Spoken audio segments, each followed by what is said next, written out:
사랑하는 성도 여러분, 오늘은 2024년 11월 첫 번째 주일입니다. 풍성한 열매를 맺게 하시는 하나님 아버지께 감사와 찬양을 올려드립시다.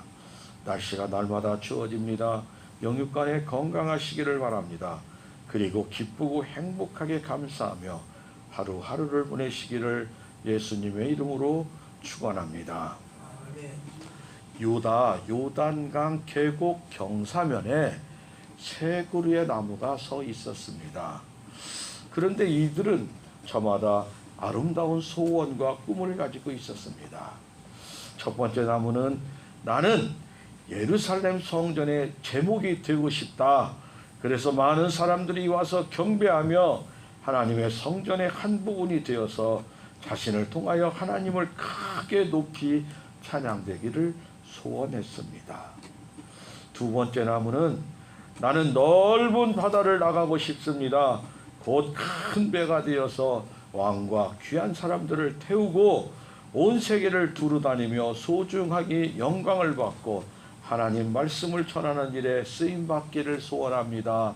라고 마음을 먹었습니다. 세 번째 나무는 나는 여기 남아서 높이 높이 자라서 하늘을 향해 가지를 쳐들고 있겠습니다. 그래서 이 산에 오르는 사람들이 내 그늘에 앉아서 쉬면서 하나님의 사랑을 나누는 이야기를 하도록 하겠습니다. 라는 소원을 품었습니다. 그 후에 세월이 많이 지나갔습니다. 예루살렘 성전으로 가고 싶어 했던 첫 번째 나무는 어느 날 나무가 잘리고 찍혀서 베들레헴의 한 마구간에 작은 구유가 되어 나귀가 핥아먹는 먹이통이 되어 마구간 한 귀퉁이에서 팽개쳐지는 슬픈 모습의 신세가 되었습니다. 두 번째 나무는 큰 배가 되어서 큰 바다를 나가고 싶었는데 서글프게도 조그마한 조각배가 되고 말았습니다. 게다가 아주 작은 갈릴리 호수로 가게 되어 꾀지지한 어부들이 올라타고 비린내나는 생선이나 싣고 다니는 볼품없는 신세가 되었던 것입니다. 세 번째 나무는 그 자리에 서 있고 싶었으나 그의 소원과는 달리 어느 날 어떤 사람들이 와서 찍어버렸고 그리고 다듬어져 엉뚱하게 저주받아 죄인들을 매달아 죽이는 형틀인 십자가가 되었습니다. 자신의 모습에 한없이 한탄하고 슬퍼하며 지냈습니다. 그런데 어느덧 세월이 흘러서 예수님께서 만백성을 구원하시고자 만왕의 왕으로 이 세상에 오셨습니다. 그리고 베들레헴 말구에 오셨습니다. 그 결과 첫 번째 나무는 처음에 말구유가 되었다고 슬퍼했으나 그 말구유가 아기 예수님이 누워 계셨던 침대로 영광을 받게 됨을 기뻐했습니다. 또 세월이 더 흘렀습니다. 예수님께서 갈릴리 호수에 밤이 맞도록 수고했지만 한 마리 물고기도 잡지 못해서 실패한 베드로에게 오셔서 그 배를 빌려 복음을 전하신 뒤에 베드로에게 깊은 곳으로 가서 그물을 내리라고 하자 배에 물고기가 가득 차는 축복이 임하는 것을 보았습니다. 결국 두 번째 나무였던 그 조각배가 예수님의 말씀을 전하게 하는 강대상처럼 사용되어 커다란 영광을 입었습니다. 그리고 다시 3년쯤의 세월이 흘렀습니다. 세 번째 나무였던 그 십자가는 예수님의 못 박혀 달리심으로 만백성의 영광을 받는 거룩한 십자가로 모습을 나타내었습니다. 성도 여러분, 우리가 하나님 앞에 꿈을 꾸며 산다는 것은 삶을 윤택하게 만들어 가기 위해 꼭 필요합니다. 그러나 우리의 모든 꿈이 실현되지 않아도 좌절하거나 실망할 필요는 없습니다. 대부분 각자의 과정은 다르지만 결국 같은 목적지인 천국에 도달합니다. 우리는 구원받은 존재이기 때문입니다. 성도인 우리는 주님을 향한 겸손과 섬김으로 진정한 기쁨을 감당할 수 있어야 합니다. 우리가 겸손하게 열려있는 마음으로 하나님의 삶에 중심을 두면 우리의 삶을 멋지게 성장할 것입니다. 아버지 하나님은 우리를 잘 아십니다. 우리에게 필요한 것을 주시기 때문에 인내심을 가지고 기다릴 줄 알아야 합니다. 우리의 꿈이 가끔은 장애물과 시련을 만나 늦춰지기도 합니다. 그러나 믿음과 용기를 잃지 않고 우리 주님만 믿는다면 분명히 우리의 꿈은 반드시 이루어질 것입니다. 사랑하는 성도 여러분, 이스라엘 백성은 광야 40년의 시간을 보내고 이제 하나님의 약속하신 젖과 꿀이 흐르는 가나안 땅에 들어가려고 섰습니다. 그런데 그 길목에는 여리고성이 있어서 반드시 거기를 넘어가야 되었습니다. 그들에게는 여리고성의 군대와 맞서서 싸울 만한 무기나 군사도 없으며 아무런 준비가 되어 있지 않았습니다. 그러나 여리고성 안에는 힘센 장수와 전쟁으로 달려든 군사들로 가득했습니다. 이런 경우를 보고 우리는 계란으로 바위를 깨라는 격언이 맞을 것 같은 상황입니다. 때로는 우리에게 이처럼 이런 문제와 상황이 찾아옵니다. 성도 여러분, 우리들의 삶 속에서 장벽과 같은 여리고를 만날 때가 있던 경험이 있는 성도 여러분들이 계셨을 것입니다. 반드시 해결하고 나가야 되지만 직장은 경쟁에서 뒤처지고 사업은 일으켜보려 해도 계속 적자로 힘만 들지 회복하지 못하는 경우도 있습니다. 내 힘으로 감당하지 못하고 나의 부족함이 너무도 서러워서 가족 몰래 눈물을 흘려 보셨습니까? 부모로서 힘들었던 시절, 이때가 인생의 여리고라고 말합니다. 또 아무리 기도해도 가정이 회복되지가 않고 질병이 떠나가지가 않고 자녀가 변화가 되지 않는 때도 있습니다. 기도를 아무리 해도 하나님은 내 기도를 듣지 않는 것 같은 생각이 들기도 합니다. 하나님의 자녀인 성도인 우리가 너무도 살아가는 것이 힘들고 지쳐 모든 것을 내려놓고 싶을 때도 있습니다.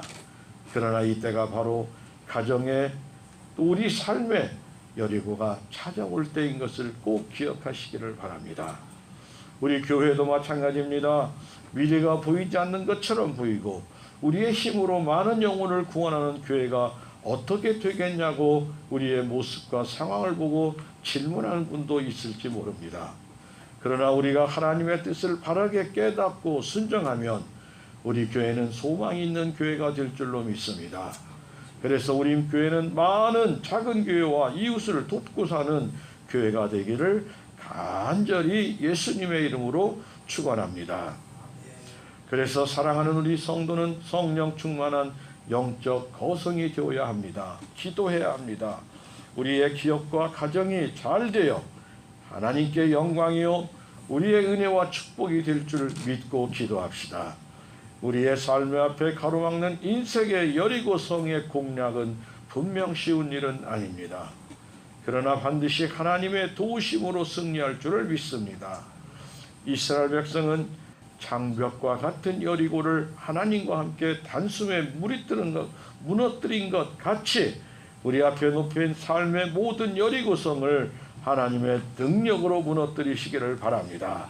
우리의 모든 여리고를 하나님의 능력으로 정복하여 승리하시기를 예수님의 이름으로 축복하고 축복합니다.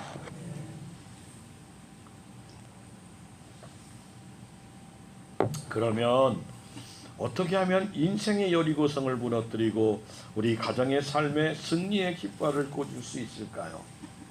첫 번째로 따라합니다. 하나님의 시간을 기다려야 합니다. 아멘. 하나님의 시간을 기다리라고 합니다. 여호수아서 6장 3절과 4절에 너희 모든 군사는 성을 둘러 성 주위를 매일 한 번씩 돌되 엿새 동안 그리하라. 제사장 7은 7 양각 나팔을 잡고 언약궤 앞에 행할 것이요 제7일에는 성을 7번 돌며 제사장들은 나팔을 불 것이라 말합니다. 사랑하는 성도 여러분, 하나님은 승리의 비결을 말합니다. 그런데 우리의 생각과 너무나 다릅니다. 그냥 한번 박살내지 알 수 없는 방법으로 일주일을 기다리게 합니다. 그러나 이스라엘 백성은 하나님보다 절대로 앞서 나가지 않았습니다. 숨을 죽이며 긴장하는 가운데 하나님께서 정하신 7일이 경과하기를 기다렸습니다. 이것이 여리고성을 무너뜨리는 방법입니다. 때로는 하나님의 방법을 우리가 완벽하게 이해하기 어려운 경우도 있습니다. 우리의 문제 앞에 아직 기도가 응답되지 않았고 앞길이 열리지 않았으며 문제가 해결되지 못한 상태입니까? 그것은 여호와의 손이 짧아서 구원하지 않은 것이 아니고 능력이 부족해서도 아니라고 말씀합니다.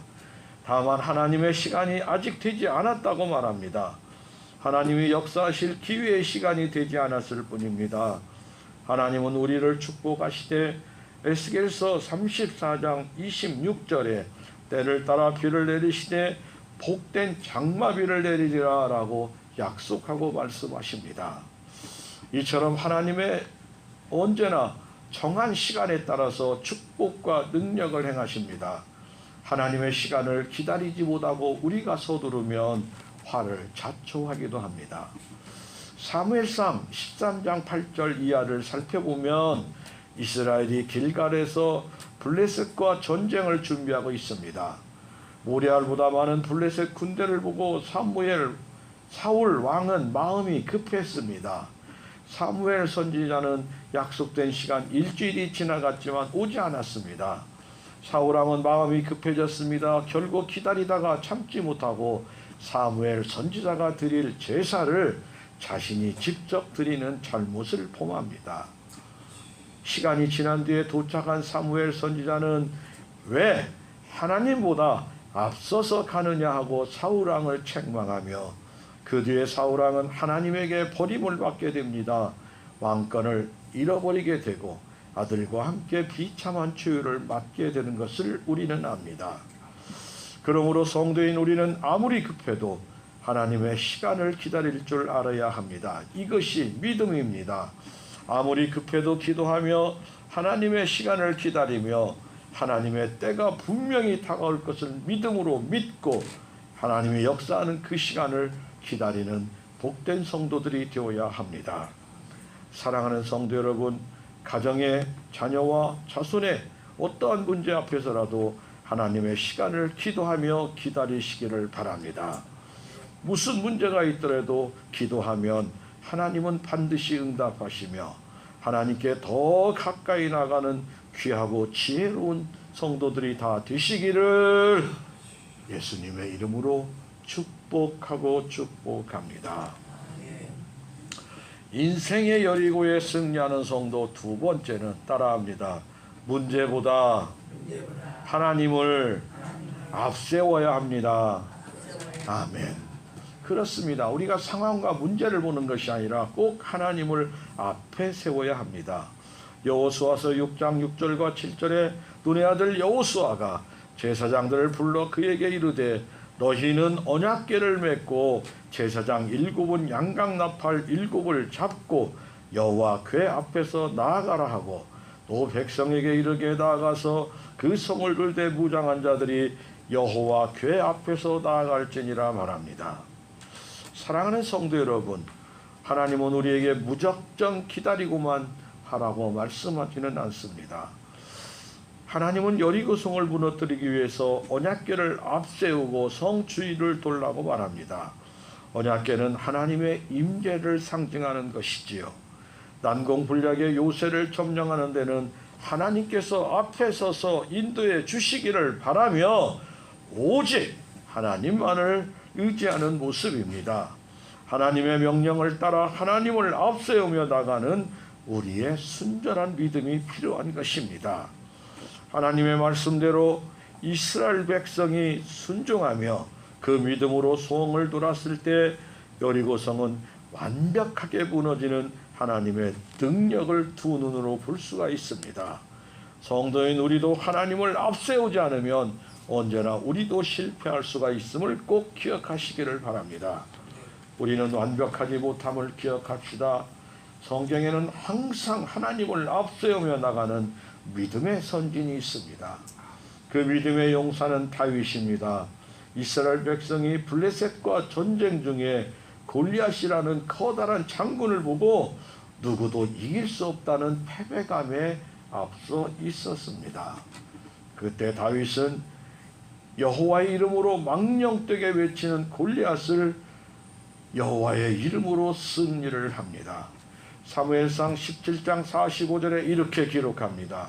너는 칼과 창과 단창으로 내게 오거니와 나는 만군의 여호와의 이름 곧 내가 모욕하는 이스라엘 군대의 하나님의 이름으로 내게 가노라.